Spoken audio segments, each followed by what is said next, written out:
Okay, that was a week.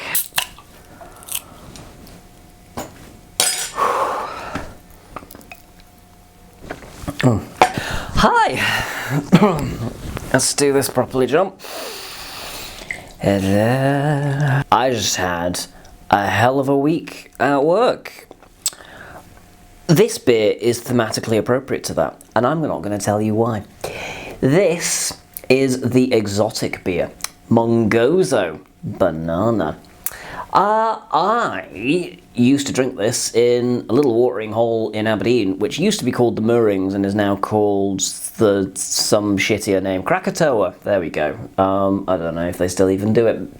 But it describes itself as an exotic beer brewed with fair trade bananas. So real bananas, they're certified and sourced from fair trade. They're really repeating fair trade a lot. Is it? Do they have the logo? Oh yeah, there it is. There's the fair trade logo. They really want to hammer home that this is fair trade, which makes me think they're up to some sketchy shit, to be honest, because they, yep.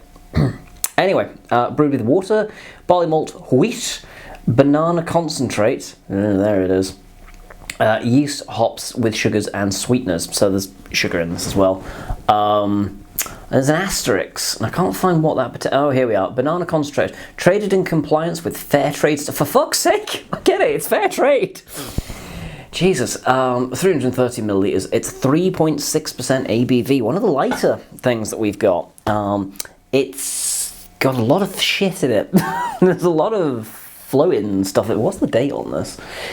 I tried to review this beer years and years and years ago, and I put it in the freezer to cool and then forgot about it. That does not end well. So don't do that. Don't forget about your beer in the freezer. 21st of the 11th, 2021, so it's got a bit of time left in it, that's fine. I was pleasantly surprised to find that an off-license near me just sells these, just full-on sells them. As opposed to bartering for them with Pokemon cards or something, I don't fucking know. But yeah, so... Oh, I smell it first, don't I? That's how this works. Sorry, I've been gone a while. I don't know if you noticed.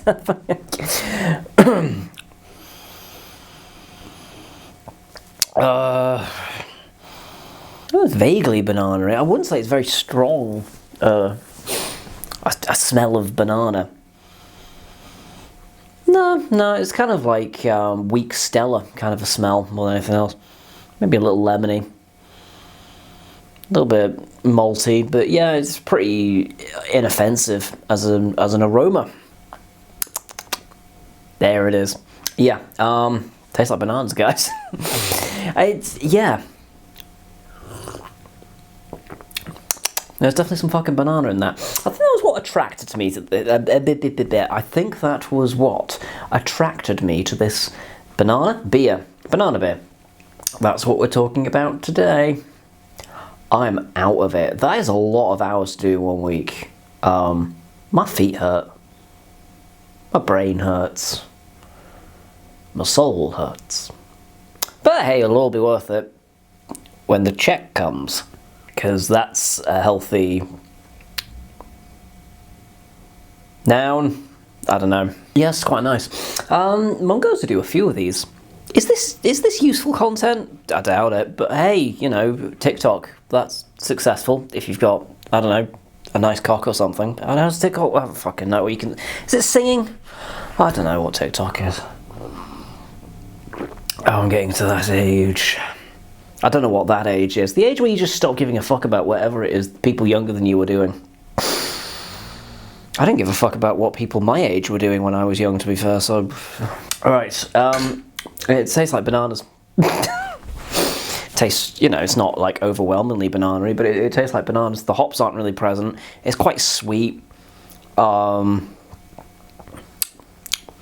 And actually, I'm not that turned on by it as I used to be. I used to love this stuff. Maybe it's better in the bottle. Should I pour it? I'm not pouring it back in the fucking bottle. No, don't do that. Maybe it helps that the bar that I used to get it at also sold absinthe. And, you know, you'd have a couple of those to start the night off because, you know, nothing says pre-drinking like a 60-odd% booze. Yeah, I'm not going to lie. I had this in the fridge and I quite fancied it. We've been here before with this, haven't we? That's how I pick my... noun schedule videos, this thing that I do. So yeah, more beer. Let's drink some more beer. That'll be fun. Yes. Oh shit! Don't break the table. Right, cool. Can't be more broken than me. Well, I mean, it could if it snapped at the waist. But hey ho! Oh. There have been days that I've come home and the cat hasn't recognised me. That's the kind of week I've been having. So how's your return to work been? If you have returned to work, have you been working a crazy amount of hours? Pro tip: don't go into management. It's a trap. It's such a trap. Oh, who hides a boiler in an attic? That's just like one of the things that we've been having to deal with. Why the attic? Why is there more than one boiler in there? Why do some of them not work? But why are they still there? So many questions and more. I wonder how we switch the radiators off. Still haven't gotten back to that one. Anything else? The ice machine's working. That was a pleasant surprise. That's pretty much the only thing that's been like, oh yeah, I've been dormant for 14 months. You want ice? Yeah, cool, that's fine. Everything else has been like, you want me to work again? How fucking dare you? It's been an interesting time. The compressor for the nitrogen has been replaced twice in the last fortnight. One of those I had to go back for after when was I in? 7 AM until 9 PM? And then we shut up shop and they were like, hey, we're coming. And I was like, back I go. So that was fun. What else has happened? Had some rude people in. Right, here's a thing. So, obviously, coming off a filler, we're just talking about work now. This is just a catharsis for me more than anything else. Working in hospitality, working as a manager. When we're talking to our bosses and stuff, we always go, you know, we promise the moon, you know, oh, everything's going to be perfect and everything's going to be shining. We know full well, shit's going to go wrong.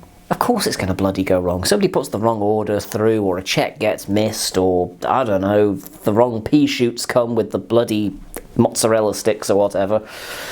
And it can kind of spiral. You occasionally get those tables where just through no fault of any one particular person, just everything goes wrong.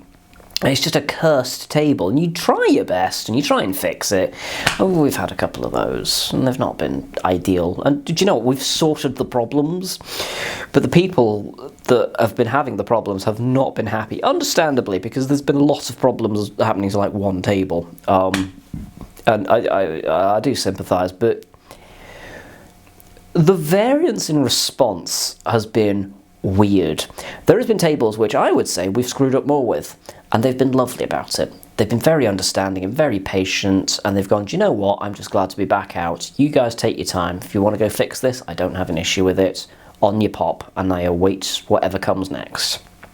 And then we had a woman today who was furious that her latte didn't arrive within 5 minutes. Bear in mind, understandably, 5 minutes is maybe on the longer side of a wait for a latte, but it's not outrageous. We were getting humped at like 10 in the morning. Everybody is having a coffee, and we're talking about 40 odd covers at this point. And that's 40 odd coffees coming out. There's two people, one on each coffee machine. There's only so many lattes you can churn out in a wanna.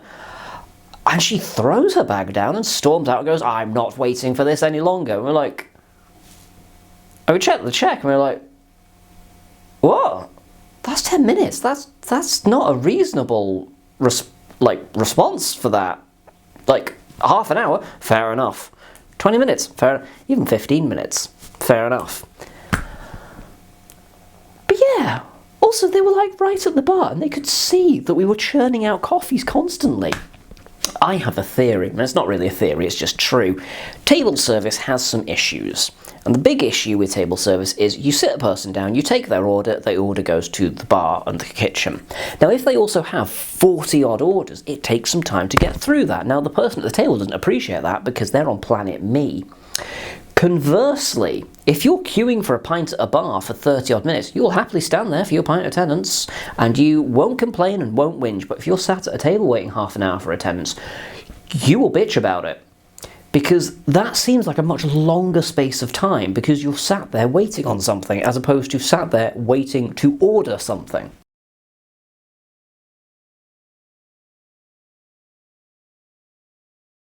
It just dawned on me the other day. I was like, do you know what? The waiting time actually hasn't gone up or down. It's the method with which the waiting occurs that is partially causing a problem. We could bring the waiting down, but we'd have to have about 10,000 staff on in order to make that happen. And that's just not, there's no point in doing that. What was I talking about? Beer, yes. I think I needed to get that off my chest. I think I might have needed to get that off my chest a lot.